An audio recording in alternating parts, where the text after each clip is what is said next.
Good evening, everyone. We have Tara and Phil in the house today. Hello. Hi.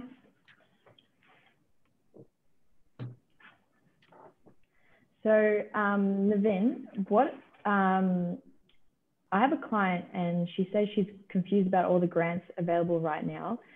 Could you please walk us through the different types and who is eligible? Yeah, that's quite common to people to get confused about all the grants which are available. There's quite a number. So grant number one right now is people who wants to build a property can get the home builder grant, which is $15,000. Mm-hmm. That's from the federal government, which means we have to sign a contract immediately and start construction before 30th of June. Then grant number two is the standard first home owners grant, which people get when they're buying a property, which is $10,000.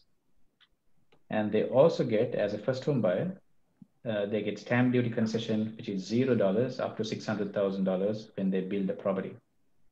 On top of all that, even for an investor, there is a stamp duty concession where there's 50% off, even as an investor. So it doesn't have to become a first home buyer. Even as an investor, there is a stamp duty concession. So those are all the four concessions which is on offer right now.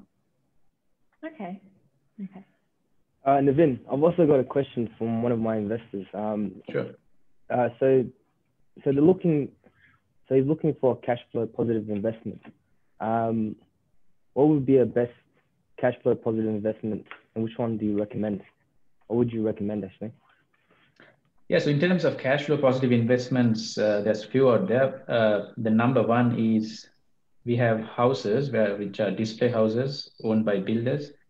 It yields 8% guaranteed return on their investment. These properties start from about $675,000, which means you're getting over $100,000 in the 2 years. So it's 2 years, its rent is guaranteed up to 8%.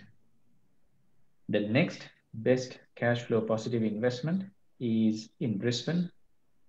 These are dual key properties, which means it's a 5-bedroom home, 3-bedroom and a 2-bedroom unit with separate entrances, separate kitchens, and so forth, which means you can rent them out for 2 families. These properties will yield about 6%, and they start about $550,000, which will yield about $2,600, $2,800. Again, very good investments. These are mainly in southeast of Queensland. That's probably the second best. And then if someone is in apartments, the best apartment investments are in Canberra, which yields about 7% return in terms of rental yield, again, guaranteed for 2 years. Okay. So when you sell a property, what is the process involved? I have a client at the moment that's planning to sell a property and it's her first time. Okay. Yeah, it's pretty straightforward, especially for a local. If you want to sell a property, first step is to get engaged with a real estate agent. And then you sign an exclusive sales authority with the agent where they agree on the price of what the vendor wants, what the agent thinks, as well as the commission structure and all the other conditions. Once that is done, the owner needs to get a conveyancer involved and get a contract of sale and Section 32 organized. This is where the council rates, water rates, all the certificates, or everything regarding the property will be documented on the contract of sale, and then the agent will market the property to the public. You can sell it as an auction or a private sale. Those are the 2 methods of sale. If the vendor is in a hurry to sell, then the best mode of operation is auction, so that there is a timeline for the buyers. If they prefer a private sale, that can be done where the agents will conduct inspections and get offers and present to the vendor. So that is basically the process. And then once you have an offer in place, if the vendor accepts it, both parties sign, they agree on the settlement terms, whether 30 days, 60 days, 90 days, or even more, if both parties agree. And then once you sign, you take a deposit, typically 10% deposit, which sits in the agent's trust account until the settlement. And then the vendor or the seller will get their money on the settlement time frame, whether it's 30, 60, or 90 days. Okay. We have another question on the sales side. Okay. I'll give an example. If I have two properties to sell, Yeah. is it advisable to sell both properties at the same time? Or what do you reckon? What's your recommendation on that? Yeah, that's a good question. If you are selling multiple properties, let's say, for example, we are in January right now. If they want to sell both properties, it is advisable to sell one property in this side of financial year and the second property after 30th of June. The reason being, they will be liable to pay their capital gains taxes for both properties if they sell both before 30th of June. Whereas it's good to split it and put it out to the next financial year. From a taxation point of view, it makes much more sense to sell properties in 2 financial years. But apart from that, you can sell a number of properties. There's no restriction at all. But from a taxation point of view, definitely makes sense to split it up to different financial years. Okay. So I have a property investment question. So I just say I have 3 properties right now and want to get a 4th one. How can I do this without putting any money down? That's what everyone wants to do. Yeah, so we have 3 properties. They want to buy the 4th. Yeah, so as a first step, what we would do is to evaluate their 3 existing properties, meaning what's the valuation on each of these properties, what they owe to the bank for each of these properties, which means we can find out how much equity each property has. Let's take a hypothetical example. Let's say property number 1 was bought for, say, 400,000. It's worth 500,000. He or she owns about 350,000 to the bank. So that means there's 150,000 of equity there. The property number 2 has only 50,000 of equity. Property number 3 has been acquired recently. That might have only 25,000 of equity. So overall, she has about 200,000 of equity, which she can take 80% out on a refinance scenario. Okay. Which means she can pretty much get about $100,000 to $120,000 towards her next property investment. Okay. So that way she can use that to pay as the deposit or the total funds required towards the next investment. So that's the best way if she wants to not put any funds, and that is the recommended way, because it's an investment, less cash you put in. If you can get your properties to talk, that's the best way to go forward. Okay. And just say if the person was to buy their 4th investment, can they use their equity paid for stamp duty and like other relevant costs, or? Yeah, they can. Yeah. So say, for example, if the 4th property is $500,000 again, rather than putting the whole 100, they can go up to 90% finance, use a portion for stamp duty, use a portion for legal cost and so forth. Okay. And then go for leverage more funding, provided that they have the borrowing capacity, of course. Yeah. But yeah, it can be done. Okay. Okay, Navin, I've got another question, okay? Yeah. Can I avoid paying capital gain tax? The short answer is no. But if you're in your own home and you sell it, you don't pay tax. I mean, capital gains tax. So if it is your principal place of residence, when you sell it, you don't have to pay capital gains tax. Apart from that, another strategy to not avoid completely, but to minimize the capital gains tax is you live in the property for a certain number of years and then make it as investment. So your capital gains tax will be reduced in that instance. So some people do use this strategy, but it's very difficult to avoid it completely, especially for investment properties. But for your own home or principal place of residence, you don't pay tax. Talking about capital gains tax, there is a question on Facebook. Is there a capital gains tax rate when you're selling a property, and is it a proportional rate? Yeah. So is there any other taxes involved? So there's no other taxes involved. It is only the capital gains tax. But how it works is it goes off. So say, for example, someone is earning $100,000. For $100,000, you'll be paying 30+% or 28%, which means you're essentially paying 28,000 to the government. You sell a property on a year, and let's say you make a gain of $50,000, which means your total income for that year becomes $150,000, which means you got to pay tax on that bracket, which is more than 28%. It'll be more of 37%. But then again, you have to take care of your depreciation, your all cost involved, and it'll be paid on the net gain. So that's more of an accounting thing. But the principle is that. Okay. So good. There's good questions on capital gains tax. But there's another one which just popped in, which is what do you think about the Brisbane market? It's a quite a broad question, but Brisbane market.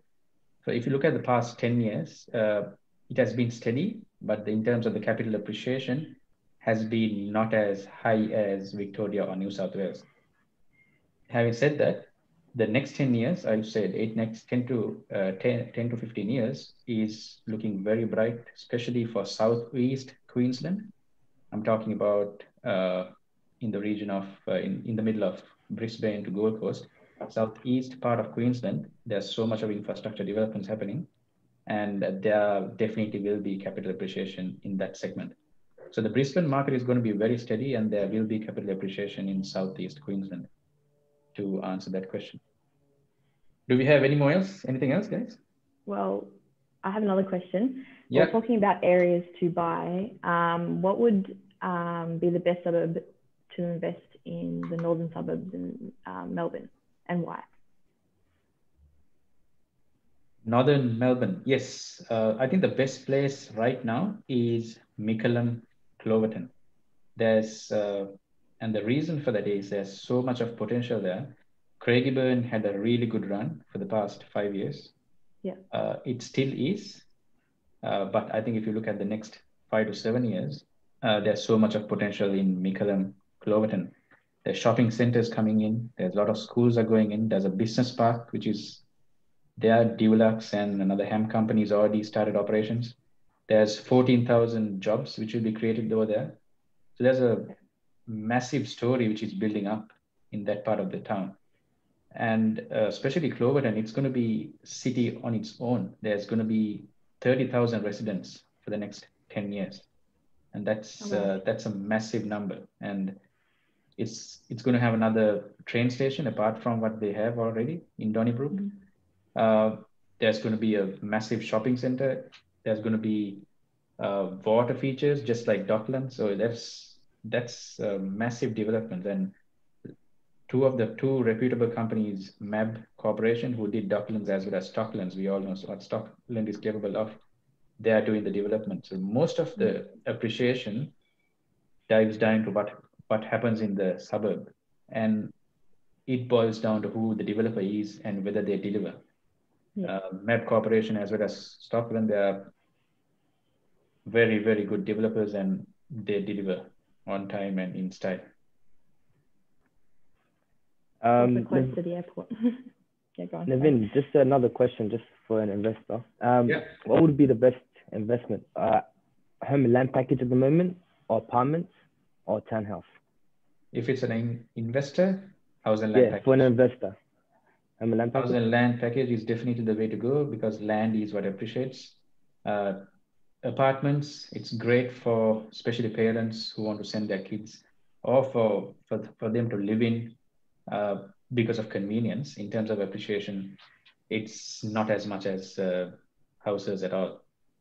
But in terms of townhouses, again, if you look at developing inner city suburbs, such as places like Sunbury, Sydenham, those are really good areas for townhouses. But I think house and land will definitely be beat the rest in terms of capital appreciation.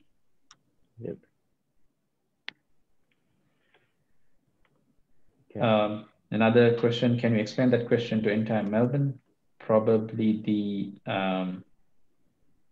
were referring to the best places to invest. Yeah, so if you take Melbourne, if you get the north, which we covered, you get the west and the southeast part of it. If you look at the west, the best places right now is Rockbank, Werribee, Wyndham Vale, Deanside. Those would be the best places to invest. Those are brand new developments, massive developments in place. Shopping centers are coming, new train stations are coming, and especially the west is going to really skyrocket. Some of the big developers have already gone in that way. People like Mervac, Lendlease, especially Melton, those type of areas have been lying low for a while, but I think those will really blossom in the next 10 years. And also, especially the CBD to the airport train line is coming through Sunbury. And this entire train network will get a big boost, as well as there's a tunnel project going on in the west. So west of Melbourne is looking very bright. If you look at southeast Melbourne, we're looking at Clyde, Officer, and there's a new area called East Pakenham, which was just announced. And these are the places to look for in the southeast of Melbourne. Again, the reasons being a lot of infrastructure developments. New train station is scheduled for in Clyde. Again, a new shopping center in Officer Clyde area.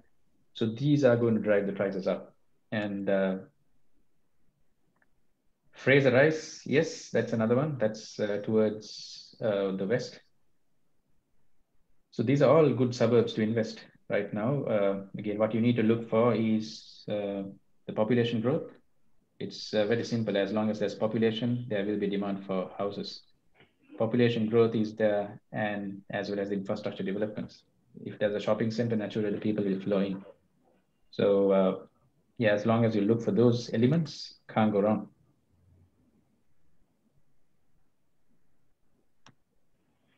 Okay. Oh. Do we have anything else? Okay, one more. No, is there any more? Yeah. Let's talk about same question applying to Sydney. Again, if Sydney, the big thing in Sydney is the new airport, the Western Sydney Airport, which is coming towards the west. So places like Leppington, Austral, all these areas is really going to blossom when this comes in. It's set to open in 2026. It's going to be international airport. And when you get an infrastructure project of that such a magnitude, definitely the areas surrounding that airport will flourish in terms of capital appreciation. So again, for investment, those kind of areas in Sydney are great, as well as Riverstone, which is towards north of Kellyville and so forth. Okay. Another one about Canberra. We're covering all angles. Yeah, Canberra is a great city. Most of the people don't know Canberra probably has the best airport we have. It's brand new, very smick. It's beautiful. Again, in order to do such a thing is because they are expecting a lot of international travelers once we are done and over with COVID, of course. But as a city, I think in the next 10 years, it's really going to blossom, especially in terms of statistics, in terms of the employment wages, the highest is in Canberra. The average wage in Melbourne is about 45,000, whereas Canberra is about 85,000. So they have the affordability. The rental yield is the highest is in Canberra. It's a very, very steady market. So if you look at apartments, Canberra is probably the best.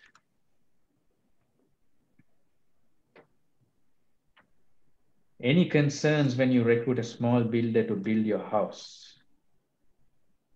Yeah, one is reputation, one is the quality of work. In terms of the builder, key things for you to look at is whether they are registered, that they are a registered builder. And also, if they are a registered builder, you might want to get some references on the work they have done. You might want to check out some of the work they have done to judge the quality. You also should do a bit of due diligence if it's a small time builder in terms of their health, in terms of their financials and the cash flow positiveness, because as a builder, they need to have the cash flow to go on. As a buyer, you're always safe in Australia, but then again, you don't want the builder to go bust in the middle of the game.